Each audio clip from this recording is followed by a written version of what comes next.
Hey, Seth.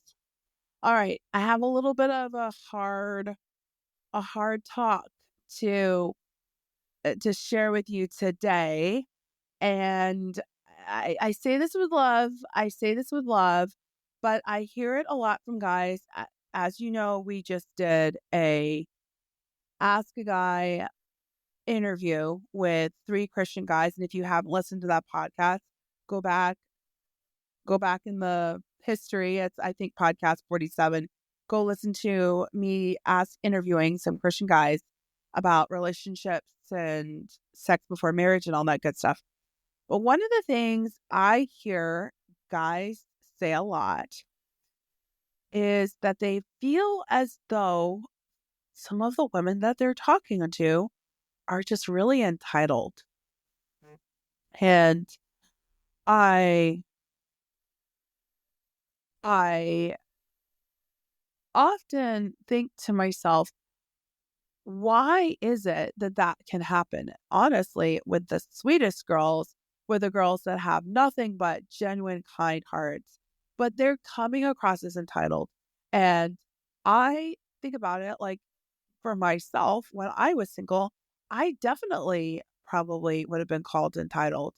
I had a dad who was really big into John MacArthur and expository preaching and reading scripture like in big chunks, like reading the whole New Testament in a month you know, uh, and then reading it again the next month.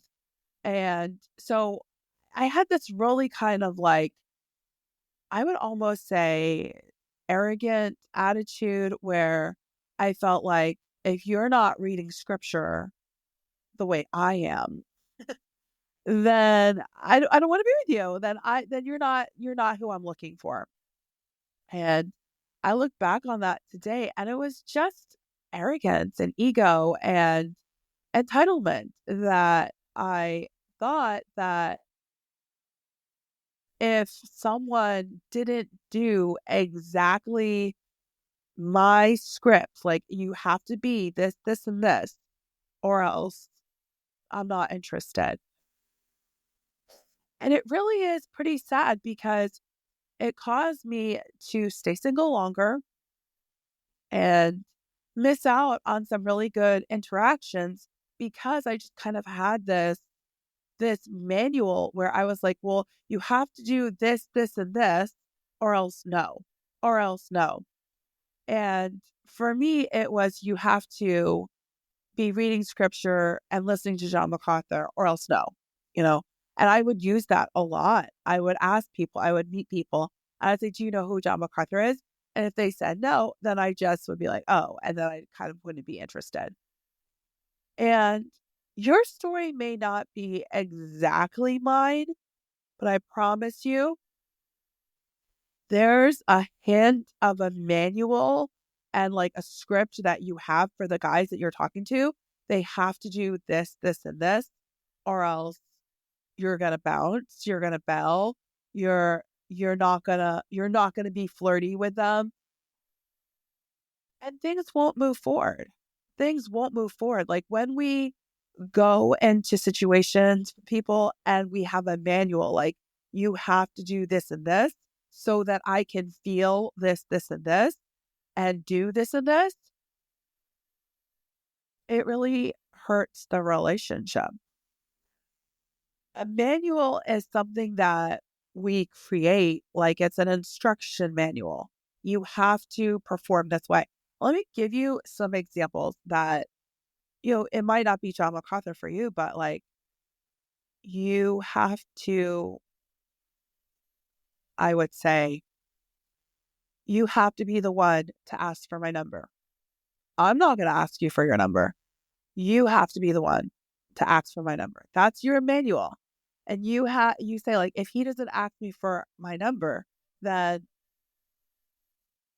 he's just dead to me. Like I'm not interested. Or you have a manual like we've sent each other a few messages back and forth. He saw my profile. Why hasn't he asked me out on a date yet? Why do I have to exchange these messages with you? You should just ask me on a date once you see my profile. Did you see my pictures? Did you see how pretty I am? You should just want to ask me on a date. That's a manual. And here's the thing, that the reason why that is so deadly is because it's putting all the all the power in someone else's hand, because rather than doing what you can to take advantage of an opportunity, you're leaving it all up to the other person. He has to do this. He has to do that. He has to do that. And if he doesn't even know what he has to do, he sends you a message and is trying to just talk to you. And he doesn't know that you're already mad because you haven't asked him out. Asked. He hasn't asked you out yet. He doesn't even know. But you're giving all of the agency to this guy when you could keep some agency yourself. Another one that I hear a lot is, I'm not going to call him. If he wants to call me, if he wants to reach out, there's so many ways for people to reach out in today's day and age. And if he wants to reach out, then I will pick up the phone. If he wants to reach out, then I'll talk to him.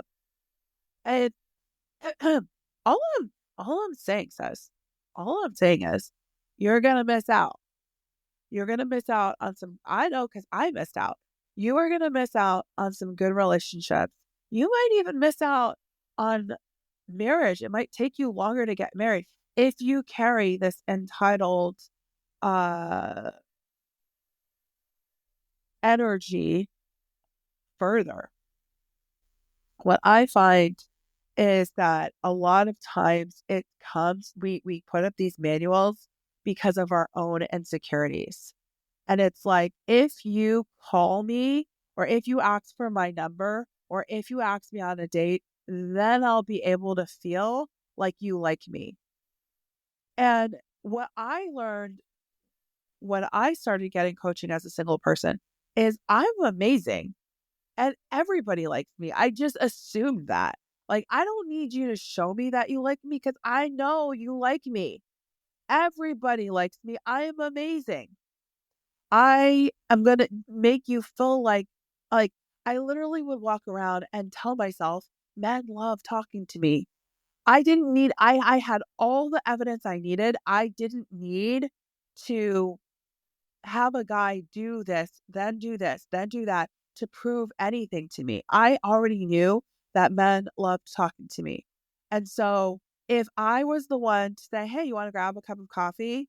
Or, hey, I really enjoyed hanging out with you. Like, do you want to exchange contact info so we can keep in touch? Like, are you on Instagram? Are you on Facebook? Like, let's keep in touch.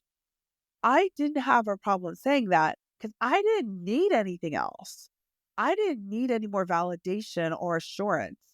I knew that guys, when they hung out with me, wanted to keep hanging out with me. And that was just what I believed. So I didn't need anything else. And then I'll tell you, when I met Caleb, he know about John MacArthur, but I had changed. And so what I realized about Caleb was that his heart was so full of grace. He had so much grace for people and so much openness and kindness and love.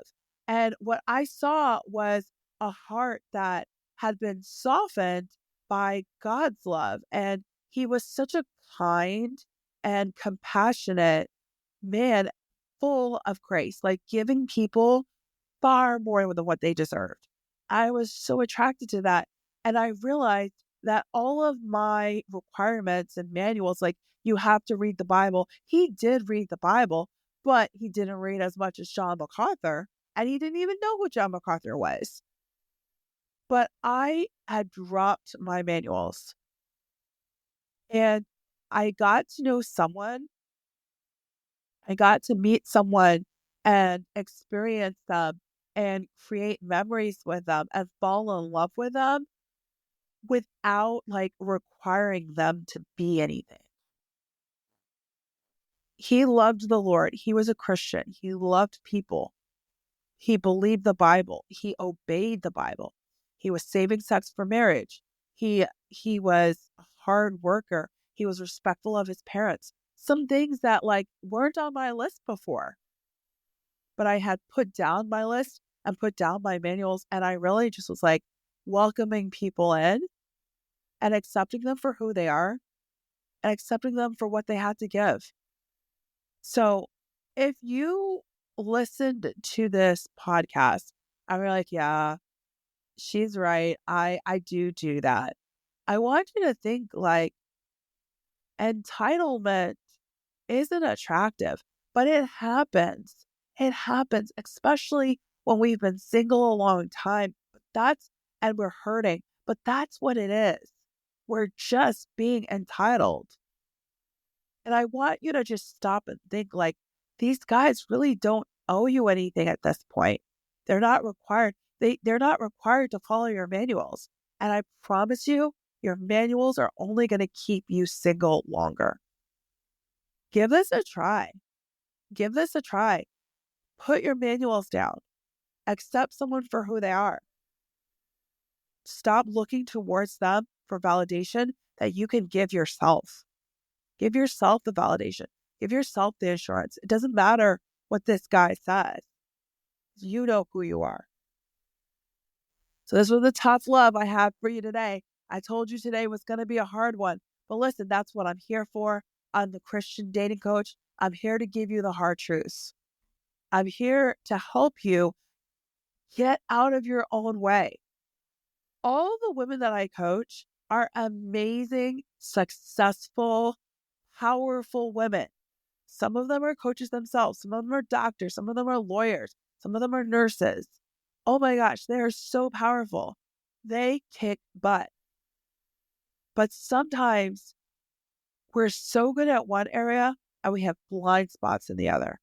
And that's what I'm here to help you with. Because as much success you've had in your career, in your personal life, you can have success here too in your love life. And that's what I'm here to help you with. Get my brain. My brain is a particularly expert brain on relationships, love, and finding Christian godly men. I know you want that. So what I want you to do is go to my website, thechristiandatingcoach.com, and book a call for a free conversation with me on whether or not private coaching is exactly what you are looking for to help you get the love that you long for. Let's get you married, sis.